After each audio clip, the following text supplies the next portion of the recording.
તમારે છે ને લાઈફમાં છે ને આગળ વધવું હોય ને તો સુરત પહેલા જાગવું પડે. હેલો ગાઈસ, હું છું આ ચેનલ હોસ્ટ તમારો દોસ્તો. Welcome to my new blog. ત્યારે આપણી દુકાન મોન્ટુભાઈ આવ્યા છે ને એ ભાઈ કંઈક રહસ્ય ખોલે છે. ભાઈ બોલો તો. રહસ્ય નું બોલવાનું, બોલો ને, અમારું ઓડિયન્સ ને કયો. પબ્લિક કઈ ન કરવાનું, બધું પ્રાઇવસી છે. ભાઈને પર્સનલ રાખવું છે, પર્સનલ રાખવું પડે ને બધું. એ ભાઈ આશાદીપ સ્કૂલમાં ભણાવે છે.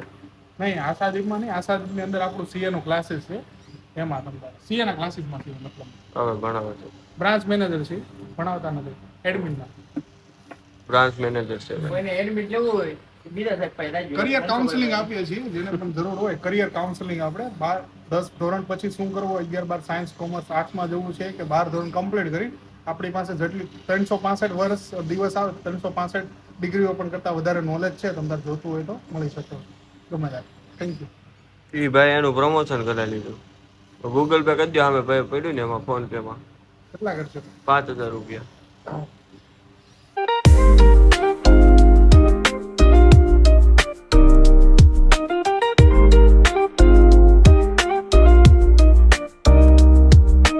તો મિત્રો આવી ગયા હતા આપણે પાછો દુકાને ઋષિતભાઈને મળવા માટે. થોડીક ભાઈને કાંઈક હું અંગત તમારે આ બાજુ આવો ભાઈ, આ બાજુ આવો ને. તો 2 દી પહેલા કંઈક માફીનો વિડીયો મગાવતા હતા. પણ હું હા, ના ના ભાઈ એવું હોય. તો કોના કીધે તમે મગાવતા હતા? મારા કીધે તે મને કઈ થોડોક શીખવાડી જાય વાતો કરી. નાનો છે ને એટલે કોઈને શીખવાડ ને એમ છે. એવું છે, હું થોડો નાનો છું તો મને કોઈ શીખવાડી જાય. આપણે આપણી પાસે એમ કહેતા તમે કે અમારે મસ્તી કરીને માફીનો વિડીયો મોકલો તો તમને માફી મળશે. ન કરી કે અમે વ્રત ચોક આવશું એમ કહેતા હતા ભાઈ. એટલે આપણે ભાઈ ડાયરેક્ટ પાછો દુકાને જ આવી ગયા મળવા. અમે એવા હતા ત્યાં પણ તમે ભૂતા હતા. એ તો અમે આરામમાં હોવું બપોરે. સવારે તમારે 3-4 કલાક આરામ જોવે. સવારે 5:30 જાગતા હોય એને જોવે, 12 વાગે જાગતા હોય હું હોવા જોવે ભાઈ. કામ જાગો 5:30 એમ કહું. આમ લાઈફને ચેન્જ કરવા માટે તમારે છે ને લાઈફમાં છે ને આગળ વધવું હોય ને તો સુરત પહેલા જાગવું પડે. મારે કઈ નથી બોલાયો. આ સુરત આથમ તો થઈ જાય આંખ ઉઘડતી જ હોય. આપણે કોઈનો વહીવટ નહીં કરવાનો આ હોય. બધા 5:30 જાગે પણ આ બધું ખોટું છે. પાછા બપોરે 4 કલાક તો હુઈ જાય એમ વાત છે.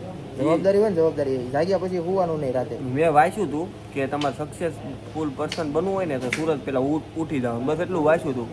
બપોરે હુવાનું ન હોવાનું નહોતું લખ્યું. અને એ ઓલા મોટા વાળા સાથે મારી વહેલા ઉઠે એટલે એ ભાઈને ત્યાં રૂબરૂ અડવાનું છે. એ ભાઈને મળીશું આપણે. એ ભાઈને જરી કંઈક અંગત પ્રશ્ન હતા એ સોલ્વ કરશું આપણે જઈને. અંગત પ્રશ્ન એના સોલ્વ નહીં થાય. હવે તો ફાઇનલી મિત્રો પાછોદરાથી આવી ગયા હતા આપણે દુકાને. પાછોદરાથી જમવા ગયા હતા, ત્યાંથી આવી ગયા હતા દુકાને. અને અહીંયા તો ફૂલ મંદીનો માહોલ છે હમણાં. તો ધમભાઈ બેઠા હોય ત્યાં. ધમભાઈ મંદી છે ને હમણાં મંદી બહુ. તો કાંઈક એડવર્ટાઇઝ શરૂ કરી દેજો કાલથી. રીલ નવી બનાવી વેરાયટી બનાવી નાખવી ચાલુ કરવી. સામે તો આપણો ઓલો ભાઈબંધ ઊભો. તો કાલથી એડવર્ટાઇઝ શરૂ કરવાનું છે. કાલથી એવું લાગે ને તો દુકાનને અમુક પ્રોડક્ટના વિડીયો ઉતારવી તો થોડુંક માર્કેટિંગ કરીએ તો કાંઈક થોડુંક આ યુદ્ધના લીધે લાગતું નથી કાંઈ એટલું બધું માર્કેટ. ભાઈબંધો સાજ રવિવાર તો ઓલું છે એટલે આવી ગયા છે. ભાઈબંધો આવી ગયા હતા. શું કહેવો ભાઈ અમારું ઓડિયન્સને? કાંઈ નહીં, ખાઈ લીધું તો કાંઈ નહીં, ઘરે જઈને જમી લેજે.